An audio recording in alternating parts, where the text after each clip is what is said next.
اینک از تقویم سالشماری میلادی باز یک سال سپری شد و آن سال 2024 است که در کتاب تاریخ ملت یک صفحه را از دستاورد و بنیادکاری و سازندگی و آبادکاری ها ثبت نمود.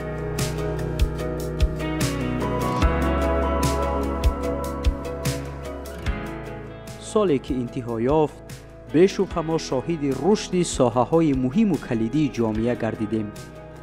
زیرا در این مرحله مهم تاریخ عملهای عظیم و بی‌سابقه چون سالهای قبل روی کار آمدند که همگی ثمره وحدت ملی و استقلال کامل تاجیکستان عزیز عنوان می شود.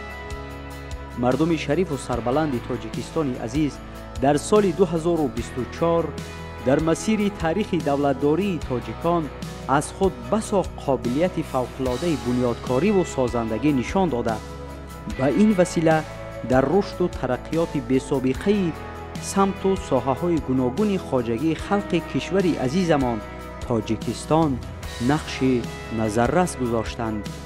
مثال روشن این نگاشته‌ها در پیام سالانه اساسگزار صلح و وحدت ملی پیشوای ملت پرزیدنت جمهوری تاجیکستان محترم امام علی الرحمن به مجلس عالی بیان گردیدند.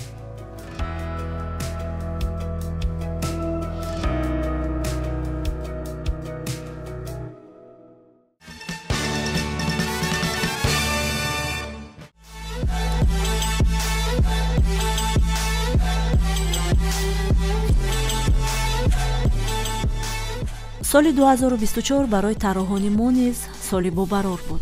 با لباس ملی در تمام نمایش‌های سطح جهانی هنرمندان توانستند معرفی‌گر ملت خویش باشند. خورشید ستاروف یکی از طراحان نامور ما محض در همین سال بهترین نمایش‌های لباس‌های ملی را در شهر پاریژ فرانسه و لندن پیشنهاد کرد که با تماشایش مردم این دولت‌ها به لباس ملی و هنرهای نفیسه دستی هنرمندان تاجیک بهای بلند دادند. سال 2024 برای من یک سالی خیلی پرتکاپو بود و در این سال خیلی زیاد سفر کردم. 2 بار به فرانسه و به لندن، بریتانیای کبیر و به بروکسل.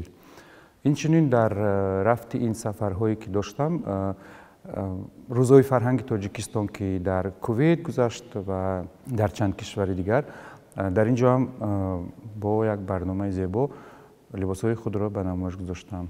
در پاریژ، در فرانسه در جشن مولانا که 85 سالگی جشن مولانا بود با کلکسیون مولانا و بار دوم در پاریژ در هفته مد اشتراک کردم که در 40 سال آخری که هفته های مد وجود دارند بار اول بود که تاجیکستان در سطح بین المللی لباس های ملی خود را در شکل زمانوی با نام متاح‌های اطلس و ادرس و نقش‌نگارهای چکاندوزی در استیل مدرن به نمایش گذاشتیم.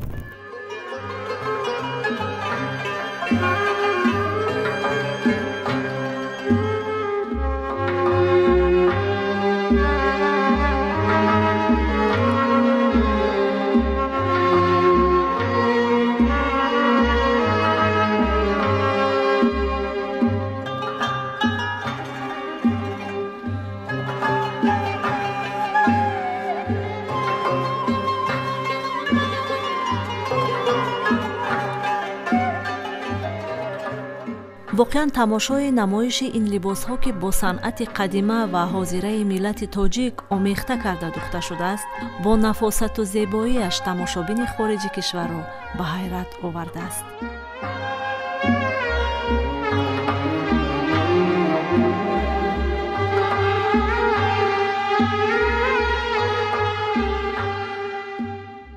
агар ки мо дар рӯзҳои фарҳанги тоҷикистон ҳамеша либосҳои қадимаи аз қадима ва то ба имрӯза масалан ҳамун минтақаҳои тоҷикистонро ба монанди бадахшону дарвозу қаротиғину кӯлобу хуҷанд ин либосҳои қадимаро ҳам ба шакли қадима ва ҳам ба шакли нав ба намоиш гузорем дар майдони ҳафтаҳои муд ин тамоман дигар аст.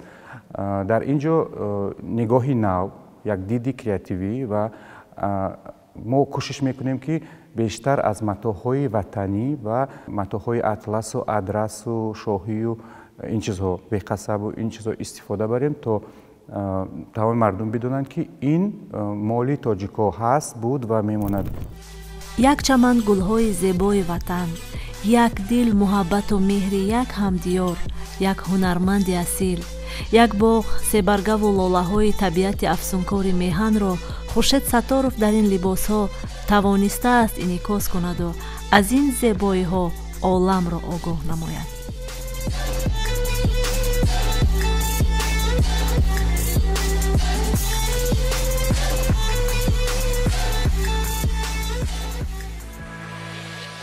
ватандори воқеӣ ҳамонест ки аз ҳар як гиёҳи хушки диёраш зебоӣ меофарад ва бо ин зебоиҳо кишварашро шӯҳраи оламиён месозад.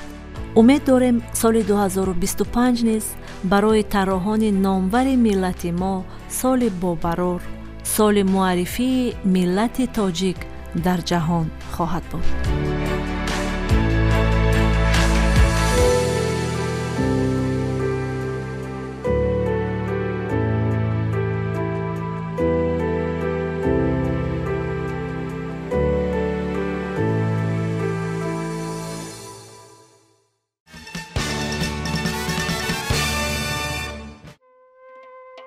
خیرد رهنمای و خیرد دلکشای، خیرد دست گیرد به هر دو سرای.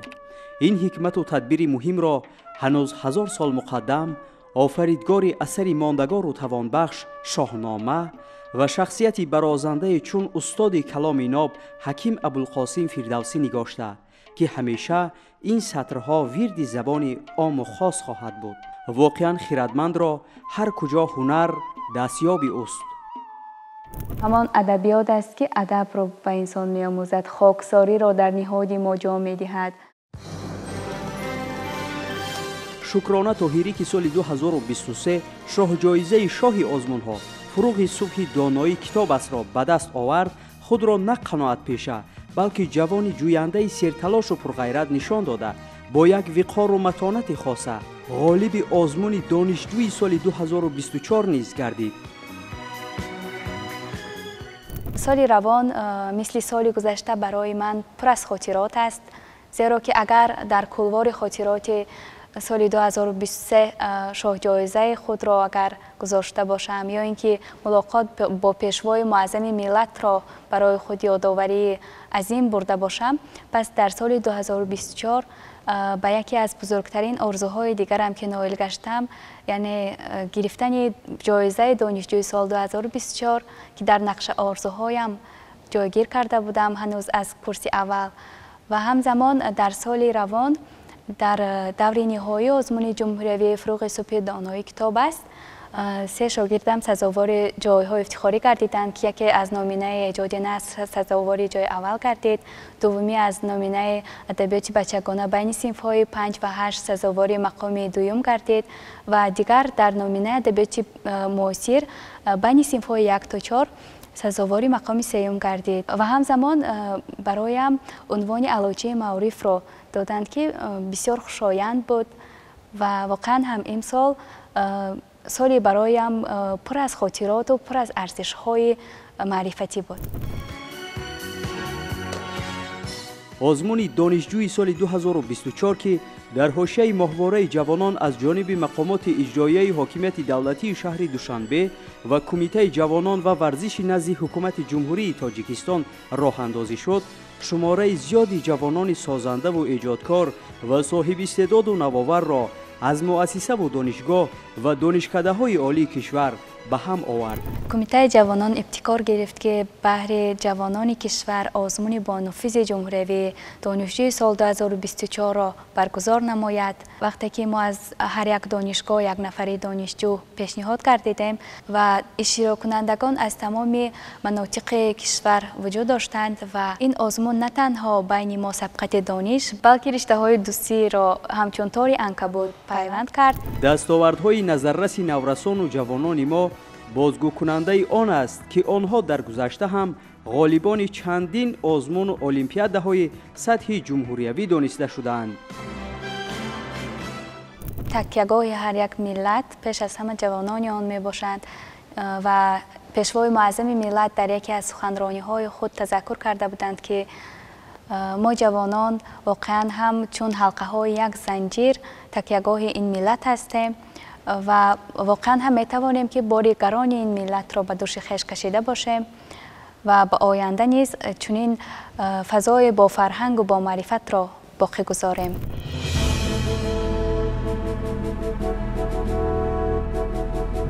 جوان دیگر موفق و معرفت دوستی که در ردیف شکرانه طاهری و چند دیگر غالب آزمون دانشجوی سال 2024 اعتراف گردید، دلشاد نیازی می باشد. او نیز برنده سبقت‌های بزرگ ذهنی در مثال غالب آزمون جمهوریوی تاجیکان آینه تاریخ ملت در سال 2023 و آزمون جمهوریوی خواننده بهترین اثرهای پیشوای ملت در سال 2024 می باشد. فضای آسوده و صلح و ثبات کشور برای ما جوانان امروز امکانیت‌های زیاد فراهم آورد تا که دانش و ملکه از خود نموده حتی بر سیقل نمودن آن از طرف حکومت دولت و کشور ما دستگیری ها برگزار گردیده است. سال روان با دستگیری کمیته کار با جوانان و ورزش نزد حکومت جمهوری تاجیکستان آزمون بهترین دانشجوی سال در سطح جمهوری برگزار گردید. طلبات برای اشتراک در دور نهایی آزمون که از طرف کمیته تدارکات پیشنهاد شده بود، این البته پیشنهاد نمودن حجت‌های ضروری از طرف اشتراکچی، همزمان دستاوردها، نامگوی دستاوردهای داخلی و خارجی آن در برابر این دانستن حداقل 2 زبان خارجی و در وقت اشتراک نمودن نشان دادن دستاوردهای خود به حساب می‌رفت. دیگر دستاورد خوب و نظررس دلشاد نیازی همچون یک جوان موفق دوران استقلال در ردیف غالبیت‌های پی در پی و سرفرازی‌هایش این است که سال 2023 ما بزرگداشت علامه مشرق زمین باباجان غفورов را یعنی 115 سالگی را جشن می‌گرفتیم و از طرف پرزیدنت کشور به واسطه بهره بزرگداشت و گرامیداشت این ابرمرد برگزار نمودن آزمون تاجیکان آینه تاریخ ملت برهم مانده شد.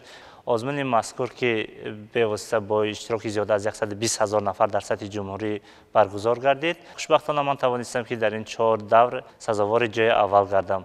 همزمان در برابر این مدت 4 سال می شود که در المپیادهای فنی از فن تاریخ اشتراک نموده سزاوار 4 مدال طلا گردیدم. در برابر این در سمت آموزش تاریخ و دست آوردن 2 جایزه دیگر نیز یکی از خاطرات‌های بهترین در زندگی من به حساب می رود.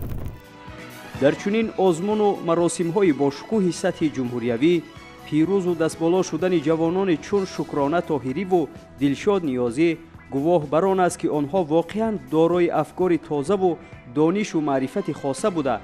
جهد و تلاش‌های پیوسته‌شان آنها را به این کامیابی‌ها شرفیاب نموده است. خوشبخت از آنم که در سال روان آزمون خواننده بهترین اثرهای پیشوای ملت برگزار گردید. من نیز در این آزمون اشتراک نمودم و توانستم که از مکتب بزرگ دولتداری یکی از سیاستمداران بهترین جهان ذره هم باشد آموزم و در دور نهایی همین آزمون بزرگ توانستم سزاوار جای اول گردم. خاطر نشان باید ساخت که آزمون جمهوریوی دانشجوی سال 2024 از جانب مقامات اجرایی حاکمیت دولتی شهر دوشنبه дар ҳамбастагӣ бо Кумитаи ҷавонон ва варзиш дар доираи моҳвораи ҷавонон 2024 сурат гирифта, шумораи зиёди ин қишри ояндасозро аз минтақаҳои гуногуни кишвар ба ҳам овард. ба ҷавонон гуфтаниям биёед аз фазои мусоиди кишвар истифода бурда баҳри таҳкими истиқлолияти давлатӣ ва побарҷои мондани давлати соҳибистиқлоли Тоҷикистон талош варзем, илм омӯзем, донем, гузаштаи худро омӯзем, илмҳои замонавиро аз бар намуда баҳри омӯзиши забонҳои хориҷӣ талош варзем. барои ҳар як тоҷику тоҷикистонӣ хоҳони онам ки хона хона ишқ, дона дона самимият ва кӯча кӯча бо ҳам буданҳо нисорашон бошад ва соли оянд пур аз соли хушиҳо барошон бошад.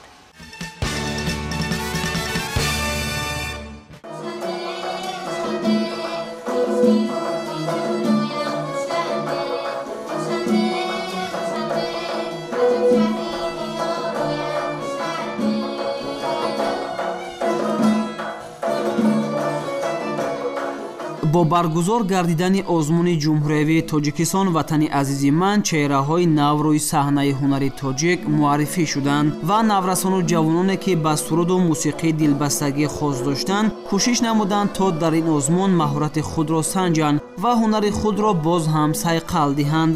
мо дар сужаи навбатӣ атрофи ҳунару маҳорати яке аз ғолибони озмуни ҷумҳуриявии Тоҷикистон ватани азизи ман Индирабону Турманова ҳарф мезанем. ӯ хонандаи синфи шашум мебошад ва дар мактаби интернати миёнаи махсуси санъати ҷумҳуриявӣ ба номи Миратулло Атоев дар жанри овозхони анъанавӣ таҳсил дорад. ӯ ҳамарӯза дар мактаби мусиқӣ бо дигар хонандагон дар назди устодони соҳибтаҷриба бо шавқу ҳаваси зиёд тамрини навозиш ва овозхонӣ мекунад, то дар саҳнаҳои бузург одат кунаду маҳораташро бидуни хатогӣ назди ҳакамон нишон диҳад. ҳамин натиҷаи заҳмату талошҳояш ва ҳунару маҳораташ буд ки имсол дар озмуни Тоҷикистон ватани азизи ман иштирок карда бо сароидани суруди Душанбе ғолибият ба даст овард.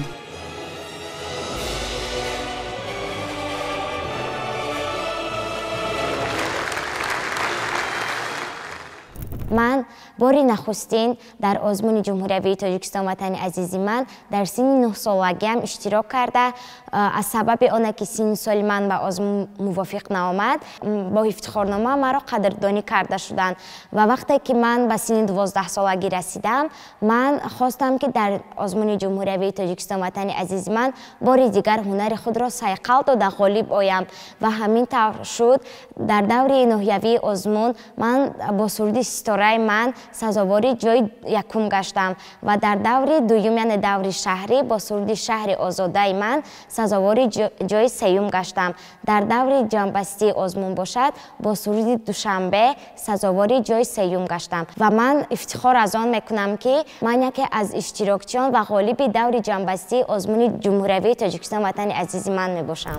боиси сарфарозии ҳар яки мост ки таи солҳои охир бо дастгириҳои ҳукумати ҷумҳурии Тоҷикистон махсусан пешвои миллат муҳтарам Эмомалӣ Раҳмон як қатор озмунҳои сатҳи ҷумҳуриявӣ бо мақсади баландбардоштани ҳуввияти миллӣ, таваҷҷӯҳи насли наврасу ҷавон ба илмҳои муосир ва эҳё намудани анъанаҳои миллӣ баргузор гашта истоданд ки ин раванд баҳри тарбияи насли наврасу ҷавон дар рӯҳияи ватандӯстиву хештаншиносӣ заминаи хуб мегузорад. Индирабону ҳамчун як навраси замони истиқлол шукр мекунад ки дар ватани ободу зебо умр ба сар мебарад ва бештар дар сурудҳояш зебогиҳои шаҳри Душанберо васф мекунад. ҳамарӯза дар вақтҳои холигиаш ба ин макони савту ҳунар омада аз устодони бо таҷриба нозукиҳои санъати овозхониро омӯхта дар ҳама озмунҳо фаъолона иштирок мекунад. сабаби интихоб кардани сурудҳои ман дар васфи Душанбе дар он аст ки Душанбе мо ҳамчун як шаҳри гулгулшукуфон, шаҳри ободу зебо ва сайёҳӣ мебошад ки одамон аз давлатҳои хориҷа ба шаҳри Душанбе мо омада ҳамчун як сайёҳати хешро давом медиҳанд ва аз ин хело шод мегарданд. барои интихоби шеърҳо ва сурудҳо дар дараҷаи аввал модарам ва баъди ин муаллима муқим ва мӯътабар ва баъд устодонам Тоҷиддин Раҳимов, Ҷалолов, Абдувалӣ барои ман кӯмаки хешро дароз мекунанд ки то ин ки дар озмунҳо барои ман каме осонтар гардад дар интихоби суруд ва шеърҳо.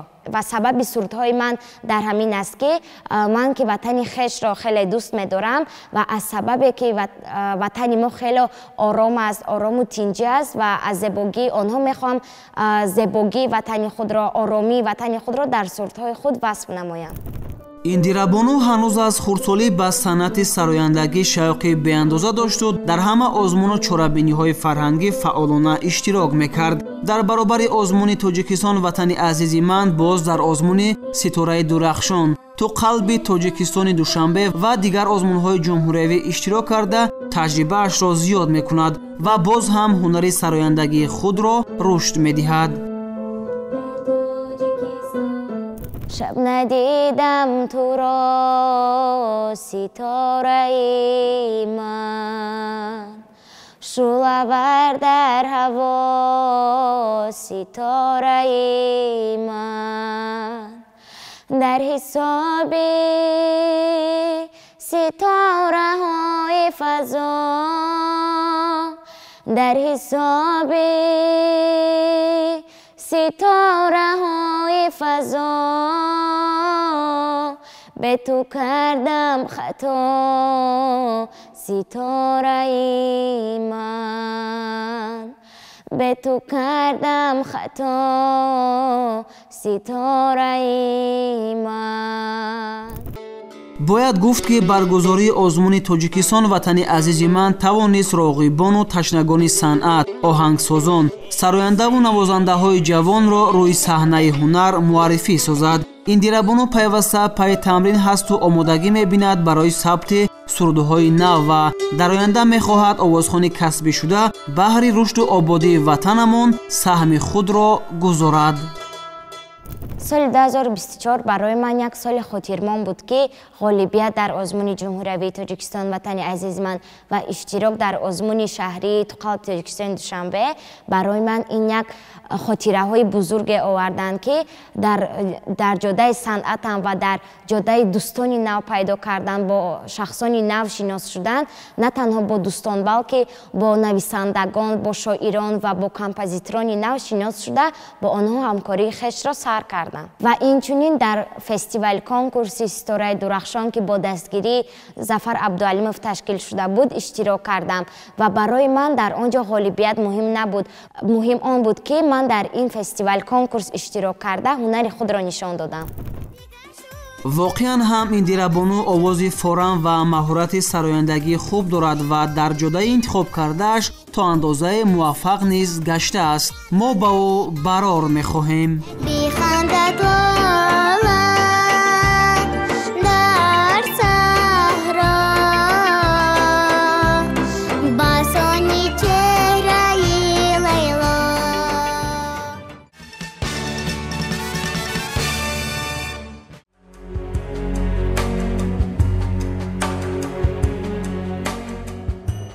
این تجهیزات نوساخت دستگاه رصد آفتابی نام دارد که محصول زحمت فکری و ذهنی جوان اختراعکار تاجیک دانشجوی بخش چهارم دانشگاه دولتی تکنیکی تاجیکستان به نام اکادمیک محمدجان عاصمی حاتمجان زمانوف است. او سال 2024 با این دستگاه بنیاد گذاشته‌اش در آزمون جمهوریوی علم فروغ معرفت از روی نامیناسیون اختراعکاری و نوآوری اشتراک نموده سزاوار مقام دوم گردید و در جبهه اختراعات و نوآوری میان همسالان از خود درک داد.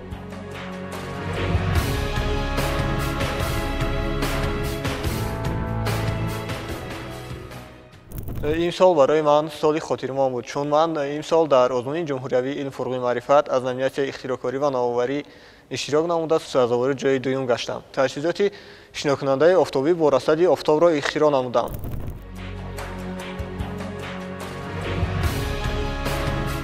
تجهیزات شناکننده با دستگاه رصد آفتابی که آن را حاتمجان زمانوف اختراع کرد از دیگر نمودی دستگاه ها با آن فرق میکند که برای بلند برداشتن ثمرناکی پنل های آفتابی استفاده برده می شود.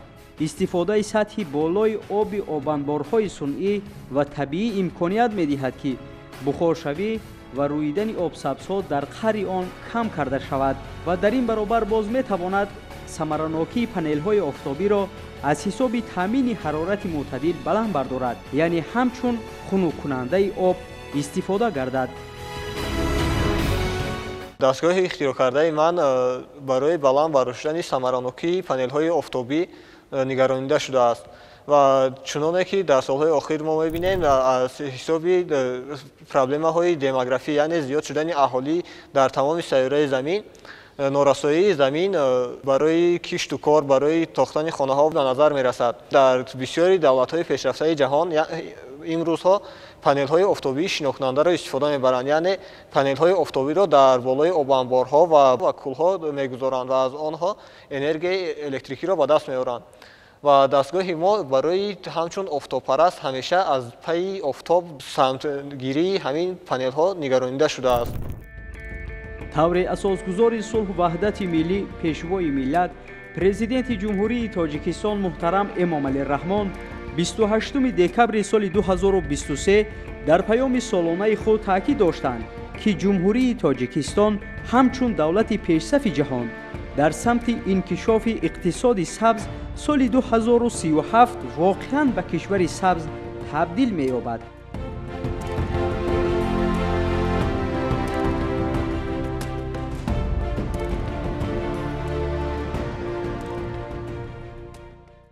панелҳои шинокунандаи офтобӣ аз сабаби таъсири сардии об ва дигар нишондиҳандаҳо самаранокияшон нисбат ба панелҳои рӯизаминӣ 12% зиёд мебошад. Агар мо 5% тамоми обанборҳои доштаи кишварамонро бо чунин дастгоҳ ва панелҳо муҷаҳҳаз гардонем, аз иқтидори энергетикии Тоҷикистон дида зиёдтар энергияро метавонем иқтидорро ба даст орем.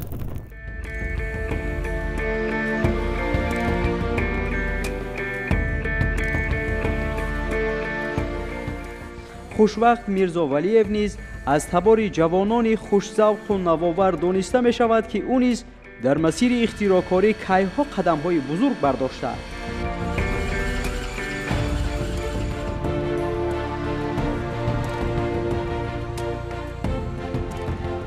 дар соли 2024 дар озмуни илм фуруғи маърифат иштирок намуда, дар даври ҷумҳуриявии он сазовори ҷои аввал гаштам, ки ин барои ман як марҳилаи бениҳоят хуб ва муҳим дар ҳаёти ман буд.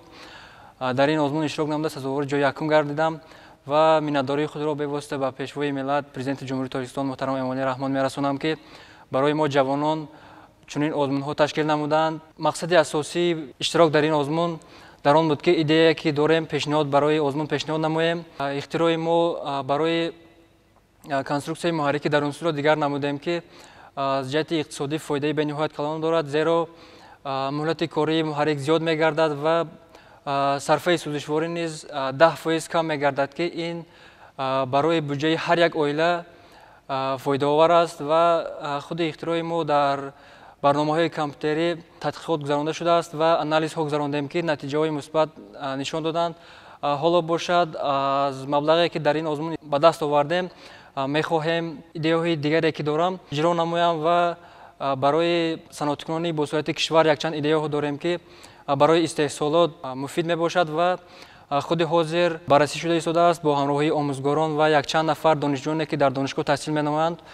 бо онҳо ин идеяро иҷро намуда истодаем, ки натиҷаҳо мусбатанд. Якчанд адад ҷузъиёте ки истеҳсол кардем ва мехоҳем дастгоҳро мукаммалтар гардонем. пас аз ғолибият ва сазовори мақоми аввал гардидан дар озмуни ҷумҳуриявии илм фуруғи маърифат дар соли 2024 пажӯҳишҳои илмии худро ба таври васеъ ба роҳ монда, алон боз дар фикри ҷанбаҳои норошани илму истеҳсолот ва ихтироъоти худ аст. барои сохтан ё ки барои эҷод намудани як маҳсулоти нав бояд ҳама гуна камбудиҳои онро муайян кард ва дастовардҳои онро муайян кард.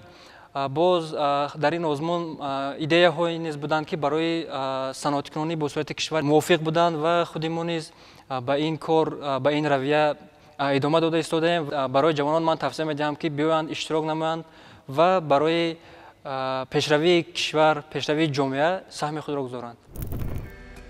донишгоҳи давлатии техникии тоҷикистон ба номи академик муҳаммадҷон осимӣ از گذشته تا کنون یکی از مرکزهای بزرگ علمی و استحصالی و علمی تحقیقاتی شناخته شده است. محقق جوان خوشبخت میرزاولیف از چنین پایگاه مجهز تکنیکی ثمرناک استفاده نموده مدام پی مشغولیت‌های عملی خود میباشد. چنانه که پیشوای معظم ملت سالهای 2020 تا 2040 را برای فنهای علمهای طبیعت شناسی دقیق و ریاضی اعلان نمودند، برای ما امکانیت می‌دهد که در این ساحه چقورتر آموزیم و این آزمون‌ها سببگار می‌گردند که هر یک جوان مسئولیت به دوش گیرد و در این آزمون‌ها اشتراک نماید. پیوند علم با استحصالات تدبیر مهم برای جوانان نوجو و اختراعکار چون حاتمجان زمانوف و خوشوقت میرزاولیف است که آنها هدفها برای رشد استوار یعنی صنعت‌کنانی با سرعت کشور را عمیقاً درک نموده هرچی در تطبیق عملی شوی آن سهمگذار خواهند بود. بلند برداشتن دانش تکنیکی جوانان، کشف چهره‌های اختراعکار و نوآور در ردیف قبول گردیدن برنامه دولتی 20 ساله رشد فن‌های دقیق و تکنیکی یکی از سمت‌های اساسی سیاست دولت و حکومت کشور حساب می‌یابد. محض همین است که روز تا روز صف جوانان اختراعکار و ایجادکار چون حاتمجان زمانوف و خوشوقت میرزاولیف بیشتر گردیده دستاوردهای نوین آنها برای فردای درخشان کشور به کار خواهند رفت.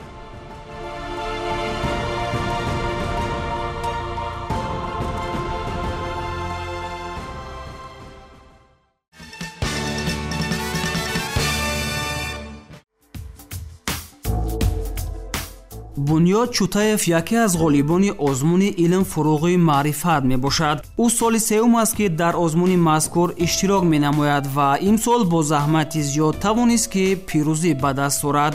вай аз рӯи номинатсияи география дар 4 даври озмун ғолиби ҷои аввал гардид.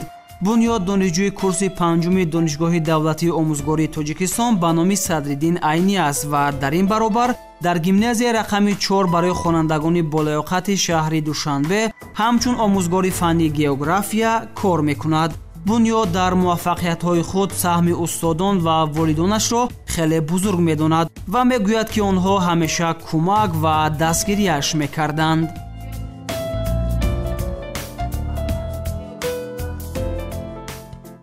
соли сеюм аст ки дар озмуни ҷумҳуриявии илмфуруғи маърифат иштирок кардам. хушбахтона соли сеюм сазовори ҷои аввал гаштам. соли гузашта дар даври дуюм яъне даври ноҳиявӣ иштирок кардам ва мутаассифона аз даври дуюм яъне ноҳиявӣ гузашта натавонистам ва бисёр ҳам рӯҳафтода шудам ва бо ёрии устодон ва волидайнам буд ки тавонистам дар соли сеюм дар ҳар 4 даври озмун яъне дар давраҳои аввал дохили муассисавӣ, ноҳиявӣ, шаҳрӣ ва ҷумҳуриявӣ дар ҳар 4 даври он тавонистам сазовори ҷои аввал гардам ва хурсандии ман ҳадду канор надошт.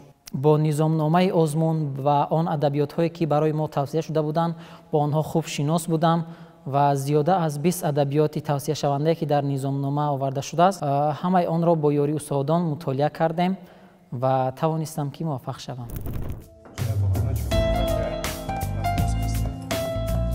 яке аз бартариятҳои баргузории чунин озмунҳо дар он аст ки ҷавононро ба омӯхтани илму технологияи нав ҷалб месозад. аз тарафи дигар онҳо вақти худро беҳуда намегузаронанд ва ҳангоми ғолиб баромадан маблағҳои зиёд ба даст меоранду имкони ройгон дохил шудан ба дилхоҳ донишгоҳро соҳиб мешаванд. озмун дар ду давр гузашт, даври шифоҳӣ ва даври хаттӣ. якум даври хаттӣ буд дар даври ҷумҳуриявӣ ки яъне 50% мо холро аз хаттӣ мегирем ва 50% дигар аз шифоҳӣ ва дар даври хаттӣ тавонистам қариб ки пурра ба саволҳо ҷавоб диҳам ва аъзои ҳакамон дуруст ҳисоб кардан шаффофӣ дар сатҳи олӣ буд ва дар даври шифоӣ бошад соҳиби 40 хол гаштам ва дар умум бо 90 хол сазовори ҷои аввал гаштам. география фаннест ки онро аз давраи мактаби хонандагон меомӯзанд ва бо воситаи ин фан гӯё ба тамоми давлатҳо сафар мекунанду чизҳои ҷолибу мароқангезро меомӯзанд. бунёд ки дар оилаи омӯзгор таваллуд шудааст аз хурдӣ ба фанни география рағбати зиёд дошт ва айни ҳол дар риштаи мазкур таҳсил дораду ба хонандагони зиёд ин фанни шавқоварро дарс мегӯяд.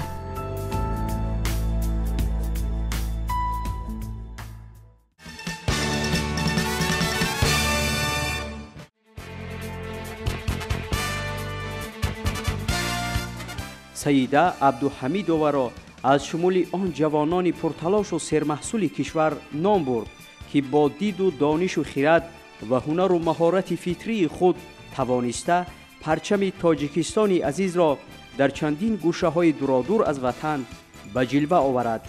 او اشتراکچی و غالب چندین آزمون و المپیادهای سطح بین المللی در مناطق گوناگون عالم می باشد که چنین تشبس و کامگاری ها طی سالهای آخر به او دست دادند.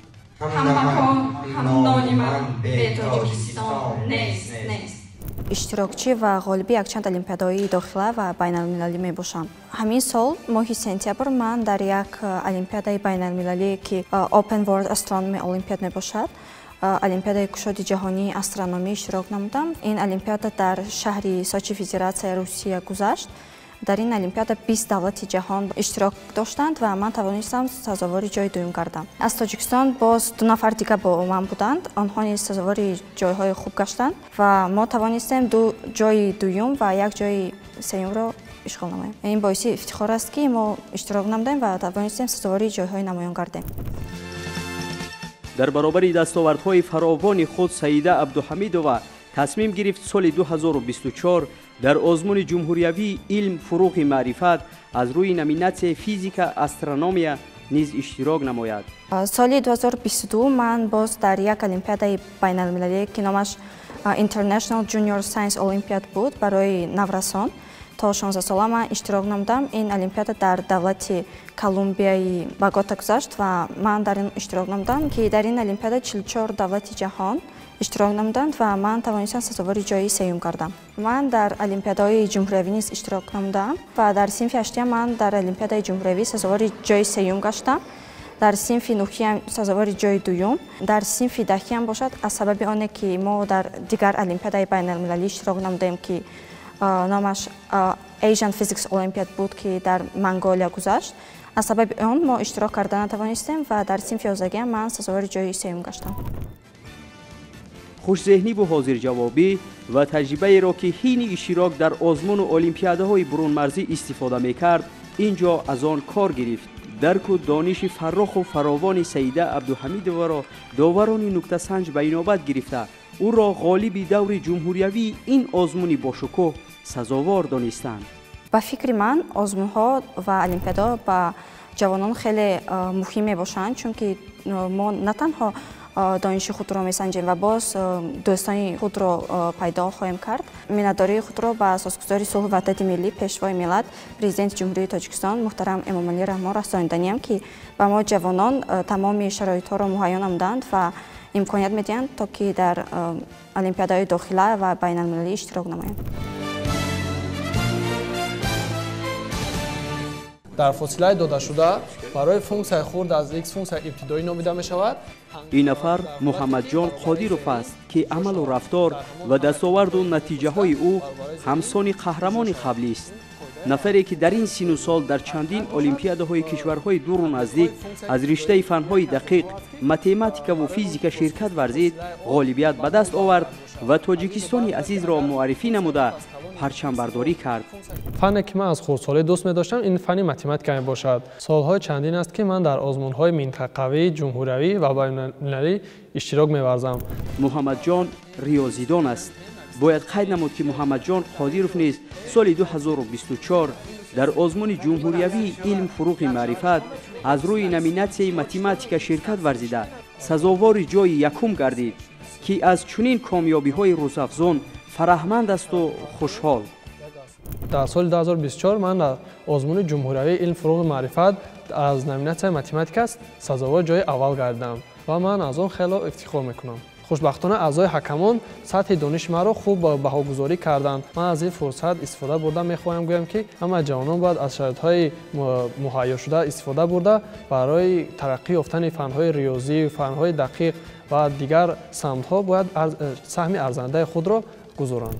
алон Саида Абдухамидова ва Муҳаммадҷон Қодиров ки иштирокдор ва ғолибони чандин олимпиадаҳои сатҳи дохилу хориҷ ҳастанд, ҳар ду муҳассилини синфи 11 як дабистон, дақиқан литсей барои хонандагони болаёқати шаҳри Душанбе мебошанд. шахсе ҳаст ки дар фанҳои риёзӣ дастбаланд мегардад шахс аст ки дар эҷодкорӣ ва дар дигар соҳаҳо муваффақ мегардад. албатта аз хурдсолӣ бояд вақти худро сарфакорона истифода бурданро бояд ҷавонон ёд гиранд. вобаста ба он ҳамаи он шароитҳои муҳайёе ки ба мо пешвои муаззами миллат пешниҳод менамояд, мо ҷавонон аз он бояд сарфакорона истифода барем, барои рушди фанҳои дақиқ саҳми арзанда гузорем. мехоҳам ки ҷавонон бисёртар бо хондани китоб ва омӯхтани илм машғул шуда дар олимпиадаҳои байналмилалӣ иштирок намоянд ва парчами худро дар арсаи байналмилалӣ бардоранд. омӯзгорони пуртаҷриба ва серталаби ин даргоҳ бо истифода аз шароиту имконоти созгор ба хотири фардои дурахшони ин қишри ояндасоз чун Саидаву Муҳаммадҷон пайваста аз худ ташаббус нишон медиҳанд ва онҳоро роҳнамоӣ мекунанд.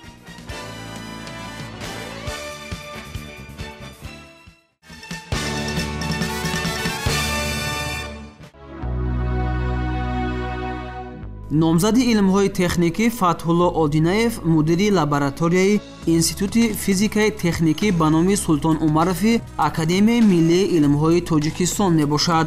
ӯ яке аз ғолибони озмуни ҷумҳуриявии илмфурӯғи маърифат аз рӯи номинатсияи ихтироъкорӣ ва навоварӣ дар соли 2024 дониста мешавад. дастгоҳи ихтироънамудаи Фатҳулло Одинаев барои муайян кардани гармғунҷоиши хоси ҷисмҳои сахт пешбинӣ шудааст.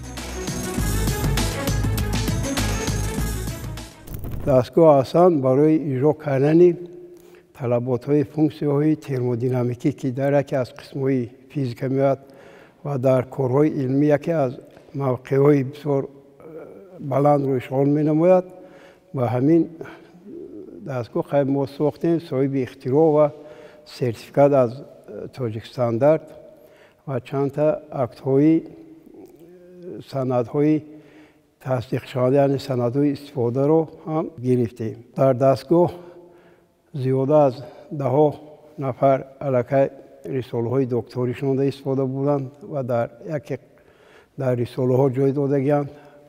хоб зиёда аз 50 та номзадҳои илм ва зиёда аз садҳо мақолаҳое ки дар журналҳои бонуфузи Федератсияи Россия ва дигар ҷумҳуриҳо чоп шудааст. аз он ҷумла дар ҷумҳурии худамонам ин мақолаҳо чоп шуд ва ҳоло ҳам дастгоҳ дар яке аз мавқеъҳои муайян, яъне талаботҳои ҳам аспирантон, ҳам унвонҷӯён, ҳам дигаронро қонеъ гардонда истодааст. вақте ки мо дар ҳамин озмун ҳамин дастгоҳро пешниҳод кардем, аллакай аксари ҳамин намояндаҳое ки дар ҳамин озмун иштирок мекардем ба ҳамин асбоб шинос шуда аллакай чизи шогирдӣ доданд, як баҳои баланд доданд ки ҳамин асбобро мо ҳам истифода барем. шогирдоне ки дар назар дорем мо, кадом магистр, кадом аспирант, кадом унвонҷӯи дигаре биёяд, дар ҳамин асбоб мо нишон метиҳем кор мекунад. барои ҳама намояндаҳои ҳамин соҳаи илм мо дастрас намудагем. ин дастгоҳ на танҳо барои соҳаи физика, балки дар соҳаи биология, масалан барои дорусозӣ низ пешбинӣ шудааст. инчунин ин дастгоҳ дар иҷрои корҳои илмӣ барои докторантону номзадони илм ва мақолаҳои илмӣ мавқеи баландро иҷро мекунад. соли 2024 ба ман бисёр хотирҳои хуб монд. яъне дар худи ҳамин сол ба озмун бори аввал иштирок намудам ва дастгоҳе ки пешниҳод кардем маъқули ҳам ҳакамон ва ҳам бинандагоне ки ҳамин дастгоҳро диданд, тамошо карданд дар воситаи ахборотҳои мана телевизион маъқул донистанд. ин барои ман як фахре ҳаст ки кори мо кардем, мисол дар ҳамин ҷумҳурӣ ба ҳамин хел қадрдонӣ карда шуд ва ба ҳамин дастовардҳо мо омада расидем. ин озмун на танҳо чеҳраҳои нави ихтироъкориву навовариро муаррифӣ кард, ҳамзамон барои онҳо ба хотири пешбурди кор ва ихтирооташон имкониятҳои нав дод. аз ин имкониятҳо Фатҳулло Одинаев низ хеле хуб истифода бурд. ӯ ки мудири лабораторияи Институти физикаи техникӣ ба номи Султон Умаров мебошад, кашфиёти худро дар назди доварони озмун муаррифӣ намуд.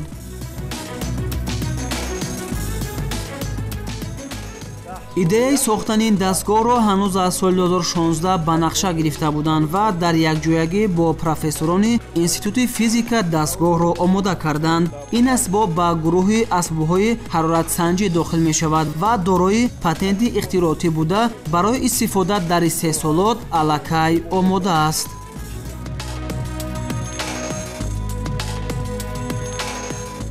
ҳамаи талабот ва қоидаҳои илмие ки барои гармғунҷоиши хоси маводҳо зарур аст, ҳамин асбоб ҷавобгӯ мебошад. ба иттилои масъулин дастгоҳи мазкур на танҳо дар дохили кишвар қабул шудааст, ҳатто диққати олимони хориҷиро низ ба худ ҷалб намудааст.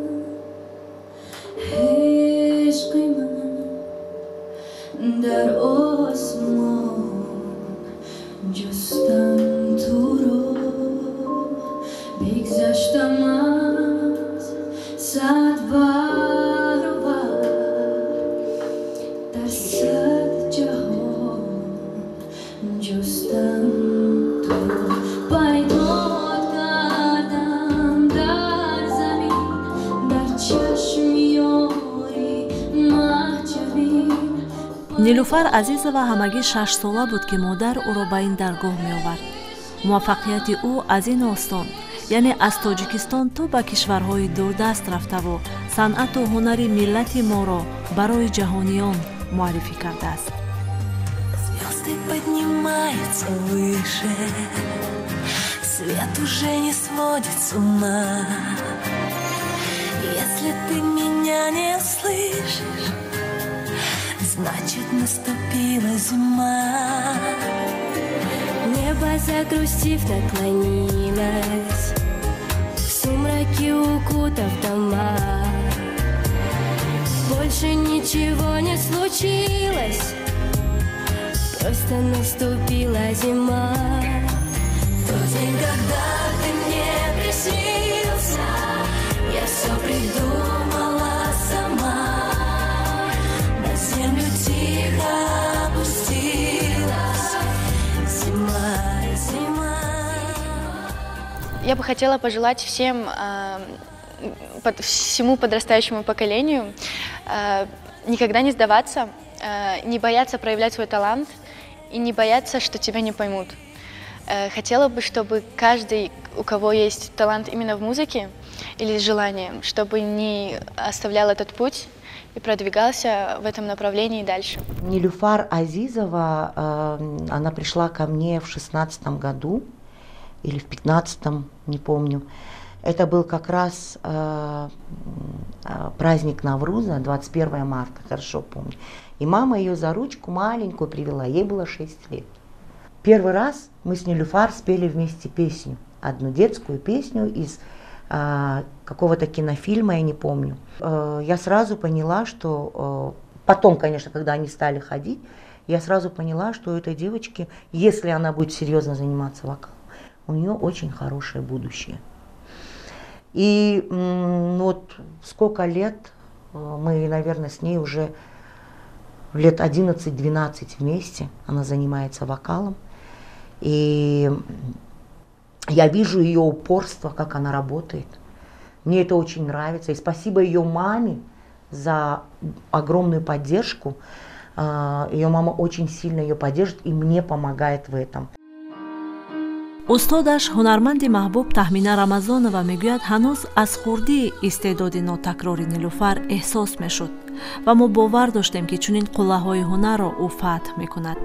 роҳи эҷодии ӯ аз Украина, ки дар он ҷо дар ҷашнвораҳои байналмилалӣ ширкат кардааст, шурӯъ шуда буд ва дар баробари ин ҳамчунин дар давлатҳои Шветсия, Итолиё, Русия, Лаҳистон ва дигар кишварҳо бо таронаҳои марғуб Тоҷикистонро муаррифӣ кардааст. И в Ташкенте мы как-то были там на конкурсе одном, где она заняла первое место. И в жюри сидели только европейское жюри было. среднеазиатское не подпустили туда, сидели только европейское жюри. И тоже очень много хороших слов она услышала в свой адрес. Потому что человек работает, он хочет этим заниматься. Очень важно желание самого человека. Безусловно, одним из моих кумиров является моя учительница по вокалу, солистка группы «Авеста» Тахмина Рамазанова, потому что с детства она была моим первым примером, на кого я должна равняться. Она меня обучала, она меня наставляла, как и по сей день. Она первый человек, который является моим кумиром. Также я считаю кумирами таких великих исполнителей, как группа «Шамс», группа «Парем», Далер Назаров. И на всех них я хотела бы равняться, потому что они правда делают музыку, и правда их музыка трогает душу. сазовори ҷои якум Азизова Нилуфар аз шаҳри Душанбе. омӯзгор ҳунарпешаи маҳбуби эстрадаи тоҷик Тахмина Рамазонова. муборак бошад.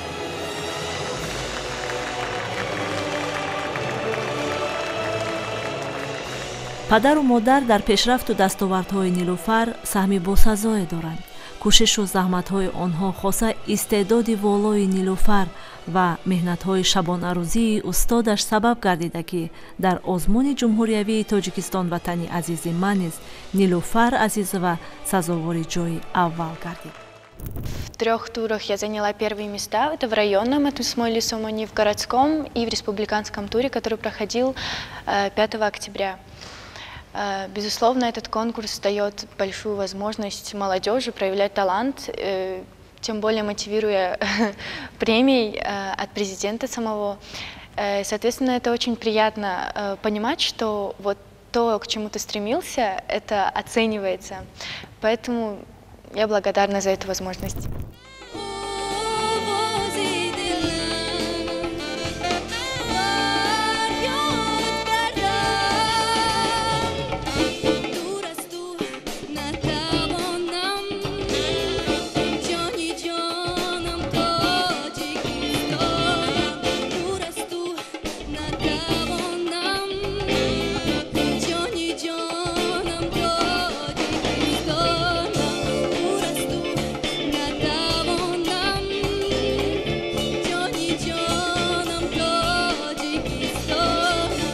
санъату ҳунар, истеъдод, донишу тарбияву забондонӣ, муҳаббат ба диёру устодону волидайн — ин ҳама дар вуҷуди ин духтараки ҷавон ҷӯш задаву умедро дар дили мухлисонаш боз ҳам меафзояд.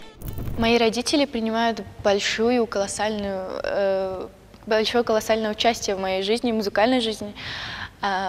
Они всегда меня поддерживают, всегда наставляют, помогают, говорят, как правильно, как неправильно, как желательно сделать лучше, чтобы меня поняли. И в музыке, на все конкурсы, на все концерты мне помогала собираться мама, поддерживал папа. И они принимали даже в этом больше участия, чем я сама. дар роҳи боз ҳам болотар расидан ба қуллаҳои мақсуд ва парчамбардории ӯ дар тамоми дунё барои Нилуфар Азизова барор мехоҳем. В тот день, когда ты мне приснился, я все придумала сама. На землю тихо опустилась зима, зима, зима.